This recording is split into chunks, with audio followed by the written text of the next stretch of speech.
जय श्री राम। आज का रामायण पाठ शुरू करते हैं। दोहा संख्या 220 से। रघुबर बरन बिलो की बरे बारी समेत समाज होत मगन बारी दिविरह चढ़े विवेक जहाज। श्री रघुनाथ जी के श्याम रंग का सुंदर जल देकर सारे समाज सहित भरत जी प्रेम विवल होकर श्री रामचंद्र के वीर रूपी समुद्र में डूबते विवेक रूपी जहाज पर चढ़ गए। अतः यमुना जी का श्याम वर्ण जल देखकर सब लोग श्याम वर्ण भगवान के प्रेम में विवल हो गए और उन्हें न पाकर विरह व्यथा से पीड़ित हो गए। तब भरत जी को ध्यान आया कि जल्दी चलकर उनके साक्षात दर्शन करेंगे। इस विवेक से वे उत्साहित हो गए। जमुन तीर ते ही दिन करी बासु भयउ समय समय सब ही सुपासु रात ही घाट घाट की तरनी आई अगणित जाही ना बरनी। उस दिन यमुना जी के किनारे निवास किया। समय अनुसार सबके लिए खान पान आदि की सुंदर व्यवस्था हुई। निषाद राज का संकेत पाकर रात ही रात में घाट घाट की अगणित नावें कहाँ आ गई जिनका वर्णन नहीं वहाँ आ गई जिनका वर्णन नहीं किया जा सकता। रात पार भय एक ही खेवा तो से राम सखा की सेवा चले नहाई नदी है सिर नाई साथ निषाद नाथ दो भाई। सवेरे एक ही खेवे में सब लोग पार हो गए और श्री रामचंद्र जी के सखा श्री निषाद राज जी इस सेवा से संतुष्ट हुए। फिर स्नान करके और नदी को सिर नवाकर निषाद राज के साथ दोनों भाई चले। आगे मुनि बर बाहन आछे राज समाज जाई सब पाछे तेहि पाछे दो बंधु पया दे भूषण बसन वेश सुटी साधे। आगे अच्छी अच्छी सवारियों पर श्रेष्ठ मुनि है, उनके पीछे सारा राज समाज जा रहा है। उनके पीछे दोनों भाई बहुत ही सादे सुभूषण वस्त्र और वेश से पैदल चल रहे हैं। सेवक सुहृदय सचिव सुत साथा सुमिरत लखनु सिय रघुनाथा जह जह राम विश्रामा तह तह करहि सप्रेम प्रणाम।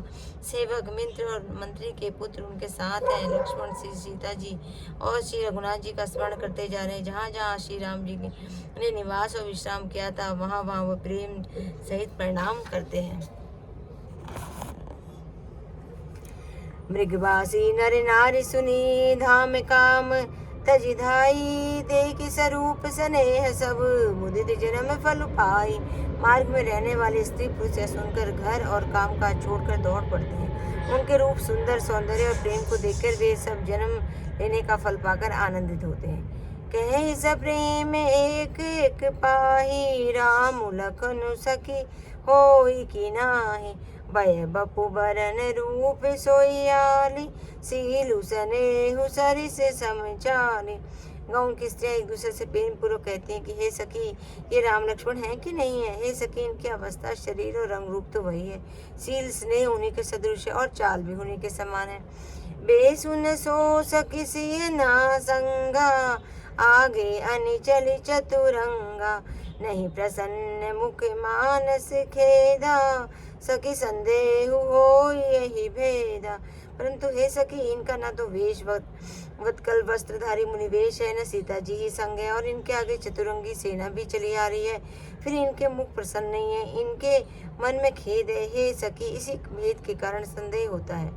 तासु तरकती गन मन मानी कहे सकल ते समन सयानी तेहि सराहि बानी फुरी पूजी बोली मधुर वचन तिय दूजी।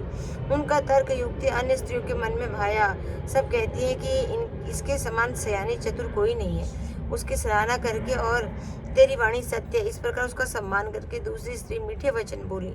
कही सप्रेम कथा सब कथा प्रसंगो जय विधि राम राज संग भंगो भरत ही बहुरी सराहन लागी सील स्नेह सुभाय सुभागी। श्री रामचंद्र के राज तिलक का आनंद जिस प्रकार से भंग हुआ था वह सब कथा प्रसंग पेड़ कहकर फिर वह भाग्यवती स्त्री श्री भरत जी के शील स्नेह और स्वभाव की सराहना करने लगी। चलत प्याद खात फल पिता दीन तजि तराजू जात मनावन रघुबर ही भरत सरिस को आजू। देखो ये भरत जी पिता के दिए हुए राज्य को त्याग कर पैदल चलते हैं और फलाहार करते हुए श्री राम जी को मनाने के लिए जा रहे हैं। इनके समान आज कौन है। आयप भगति भरति आचरनु कहते सुनते दुख दूषण हरनु जो किछु कहबे थोरे सखी सोई राम बंधु अस काहे न होई। भरत जी का भाईपना भक्ति और इनके आचरण कहने और सुनने से दुख और दोषों के हारने वाले हैं। हे सखी, उनके संबंध में जो कुछ भी कहा जाए वह थोड़ा है। श्री रामचंद्र जी के भाई ऐसे क्यों न हो। हम सब सानुज भरत ही देखी भनई धन्य जुबती जन लेके सुनि गुण देखी दशा पछताहि कह कई जननी जोग सुध नाही। छोटे भाई शत्रुघ्न जी सहित भरत जी को देखकर हम सब भी आज धन्य बड़भागनी स्त्रियों की गिनती में आ गई हैं। इस प्रकार भरत जी के गुण सुनकर उनकी दशा देखकर स्त्रियां पछताती और कहती हैं कि यह पुत्र के जैसी माता के योग्य नहीं है। को कह दूषण रानी है नाहिन विधि सब कीन हमें जोदाहि कहे हम लोक वेद विधिहीनी लघुतीय कुल कर तूति मलिनी। कोई कहता है इसमें रानी का दोष नहीं है, यह सब विधाता ने किया है जो हमारे अनुकूल है। कहाँ तो हम लोक और वेद दोनों की विधि मर्यादा से हीन, कुल और करकू दोनों से मलिन तुच्छ स्त्रियां बसही कुदेश कुगाँव कुबामा कहे यह दरसु पुण्य परिणाम असे आनंदु अचिर जुगृति गामा जनु मरुभूमि कल्प तरु जामा। जो बुरे देश, जंगली प्रांत और बुरे गांव में बसती हैं और स्त्रियां भी नीच स्त्रियां, और कहाँ यह महान पुण्यों का परिणाम स्वरूप इनका दर्शन। ऐसा ही आनंद और ऐश्वर्य आश्चर्य गांव गांव में हो रहा है, मानो मरुभूमि में कल्प वृक्ष हो गया हो। भरतों दरसू देख स्कुलेग मग लोगन कर भागु जनु सिंगल बासिन भयो विधि बस सुलभ प्रयागु। श्री राम जय श्री राम, मेरे प्रभु राम जय श्री राम। इतना आनंददायक है ये पाठ। मेरा इसमें यही ध्येय है कि जो नहीं पढ़ पाते या नहीं समय मिल पाता है वो जब मर्जी अपने इस मेरी वीडियो को देख कर इसका आनंद लें। जय श्री राम।